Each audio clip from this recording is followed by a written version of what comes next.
बोले कि मैंने तुम्हारे पिता से कुछ वरदान मांगे।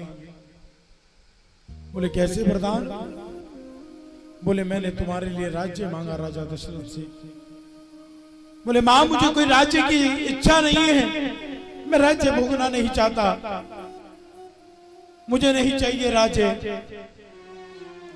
बोले बेटा मैंने तेरे लिए तो प्रार्थना की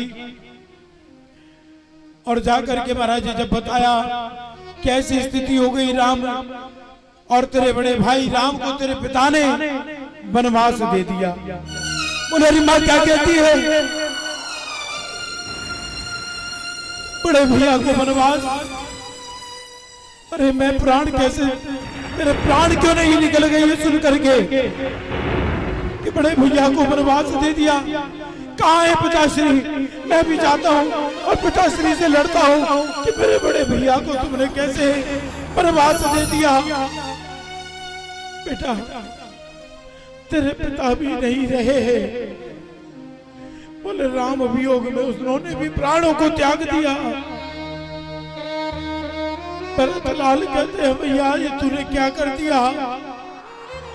तूने मेरे भाई को मुझसे दूर कर दिया, तूने मेरे पिता को मुझसे दूर कर दिया। तू कलंकनी है, तू मेरी मां नहीं हो सकती। तू कलंकनी है, तू मेरी मां नहीं हो सकती। तूने मुझे मेरे प्राणों से भी प्यारे मेरे भाई को मुझसे अलग कर दिया। अरे दुनिया में जितने पाप है, अरे के कई तुझे वो सारे पाप लगेंगे। तू कभी सुख नहीं पाएगी, तू में कभी मेरी मां नहीं हो सकती। मैं बड़ा अभागा हूं जो मैंने अपने प्राणों को त्याग दिया। मैं तेरे गर्भ से जन्म लेकर के आया, मुझे अपने प्राण त्याग देने चाहिए। तू कभी मेरी मां नहीं हो सकती, कभी जीवन में तेरी मां नहीं हो सकती। हे विधाता तूने मुझे किसके गर्भ से भेजा? ऐसी कलंकनी के गर्भ से भेजा जिसने मेरे पिता को मुझसे छीन लिया, मेरे भाई को और मेरी मां जैसी जगत जननी सीता को मुझसे छीन लिया। भरत की स्थिति देख करके तूने अच्छा नहीं किया। मां कौशल्या के पास जाते, क्रोध में बढ़ करके मां कौशल्या को कहते हैं मां क्या तूने भी नहीं रोका मेरे भैया को?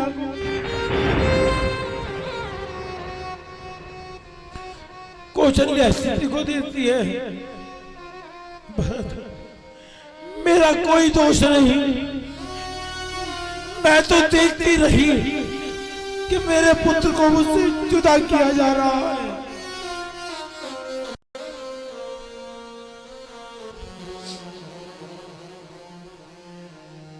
कोई मुझसे पूछने वाला नहीं था।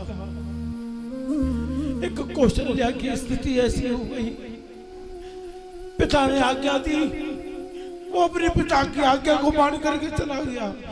एक बार मां से नहीं पूछा कि मैं जाऊं या ना जाऊं।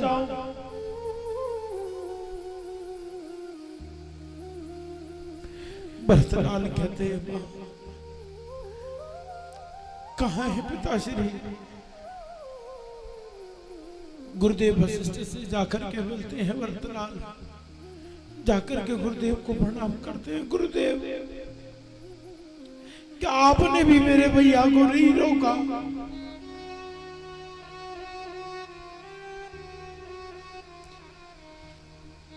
गुरु वशिष्ठ समझाते हैं भरत शोक को त्यागो, तुम्हारे पिता अंतिम विदाई के लिए तुम्हारा इंतजार कर रहे हैं। इधर शत्रुघ्न को पता लगा कि ये सारा काम उस मंत्रा का है। शत्रुघ्न लाल जाते हैं, जाकर के उस मंत्रा को ललकारते हैं कि अरे दुष्टनी, अरे कलंकनी, तूने हमारे कुल को बर्बाद कर दिया। जाकर के उस कूप जाके लात मारते हैं, उसके कूप पर जाकर के गिरते हैं, जाकर के गिरती है। बोले दोस्त ये तेरे कूप का कोई दोष नहीं, और ये दोस्त तो तेरी सारे बुद्धि का है। उसकी चोटी पकड़ करके महाराज भरत दौड़ करके जाते हैं, अरे शत्रुघ्न ये क्या करता है? बोले ना इसका दोष है ना किसी का दोष है, ये तो मेरा भाग्य है जो मैंने ऐसी माँ के गर्भ से जन्म लिया जिसने मेरे भाई को भी छीन लिया, जिसने मेरे पिता को भी छीन लिया, मेरी माँ जैसी मेरी बड़ी माँ मेरी भाभी को छीन लिया, मेरे भाई को छीन लिया।